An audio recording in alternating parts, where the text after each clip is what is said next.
kasaysayan, kababalaghan at iba pa ating tuklasin dito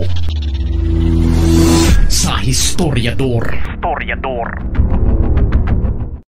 Cebu, isa sa pinakamaunlad, mayaman at may malaking populasyon na probinsya sa Pilipinas. Isang Cebu sa mga paboritong puntahan at ligawan ng mga politikong tumatakbo para sa nasyonal na posisyon dahil sa dami ng mga rehistradong mga botante nito. Ang maging isang sakalam na lokal na politiko sa Cebu ay napakalaking bagay. Siguradong napakaraming mga politikong lalapit sa iyo at handang sumuporta sa iyong kandidatura kapag alam nilang malakas ka sa iyong mga nasasakupan at kayang-kaya mong mabigyan sila ng napakalaking bilang ng boto ng mga Cebuano.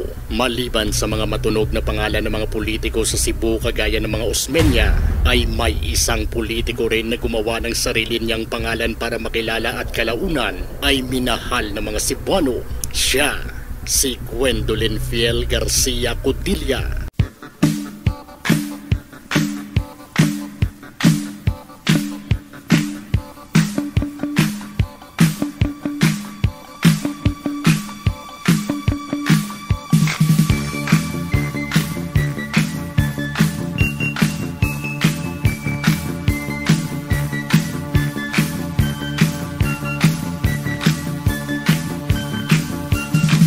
Ipinanganak noong October 12, 1955. Bago pumasok sa politika ay subok na ang galing ni Gwen bilang consultant ng Systems Promotion and Development ng Cebu Provincial Capital. Siya ang tumulong sa mga programa noon ng kanyang ama na isa ring gobernador ng Cebu na si Pablo P. Garcia. 2007 nang pinasok ni Gwen ang mundo ng politika at nanalo bilang gobernadora. Si Gwen Garcia ang siyang kauna-unahang babaeng gobernador ng probinsya ng Cebu.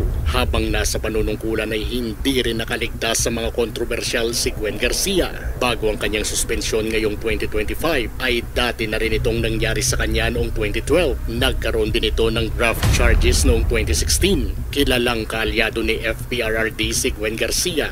Pero nang magkalabuan na ang relasyon ni na BBM at Sara Duterte, ay tila mas pinili ni Gwen Garcia ang pumanig sa alyansa.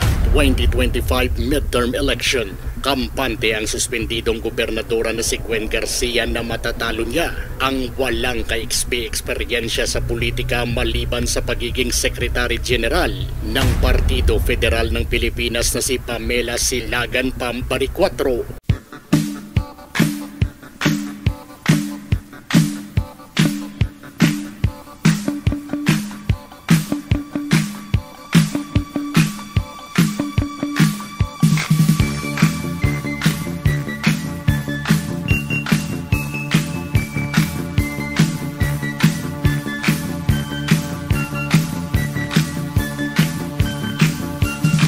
Nilampaso ni Baricuatro sa resulta ng botohan ng dating tinatawag na Iron Lady ng Cebu na si Gwen Garcia. Milya-milya ang layo ng boto ng baguhang si Pam Baricuatro sa Iron Lady ng Cebu. Hindi bababa sa 300,000 ang lamang nito. Sa lugar ng Karkar kung saan ay kilalang baluarte ni Gwen ay 54,253 ang botong nakuha ni Baricuatro, samantalang 13,523 lang ang nakuha ni Gwen Garcia. Sa Talisay ay 85,730 ang boto ni Pam, samantalang kay Gwen ay 31,757 lang. Halos lahat ng mga distritong hawak ni Gwen Garcia ay puro kay Pam napunta ang boto ng mga tao. Litong-lito at halos hindi makapaniwala ang mga taga-suporta ni Gwen Garcia kung bakit naging sakalam si Pam Baricuatro sa halos lahat ng distrito ng Cebu. Ayon sa ilang mga political analyst ng probinsya ng Cebu, ang obvious na rason daw sa pagkatalo ni Gwen Garcia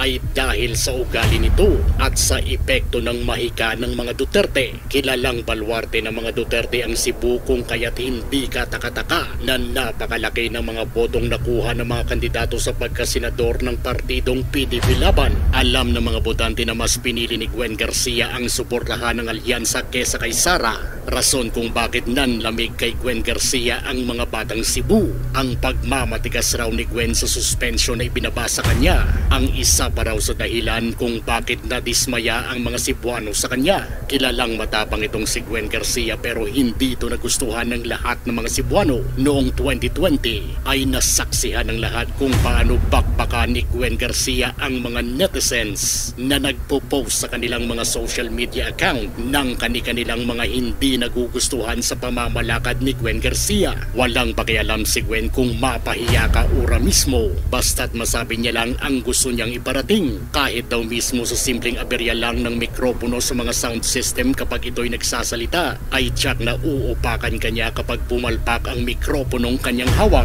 Paano na lang kapag tuluyan ang sumapit at kilalanin ni Sara Duterte bilang kakampi at kaalyado itong bagong panalong si Pam Baricuatro at makakuha ng endorso mula sa Vice Presidente sa darating na 2028 election? Ay makakayanan pa kayang talunin ni Gwen Garcia ang tanging pag-asa ng dating Iron Lady ng Cebu para makabalik sa pagkagobernadora sa 2028 election? Ay ang maganda palpak-palpak ang trabaho ni Baricuatro para sabihin ng mga Cebuano na muli nating ibalik si Gwen para gobernador? Ang tanong, hahayaan kaya ni Baricuatro na hindi maging maganda ang kanyang serbisyo? Ikaw, ano sa tingin mo ang rason kung bakit natalo ang Iron Lady ng Cebu?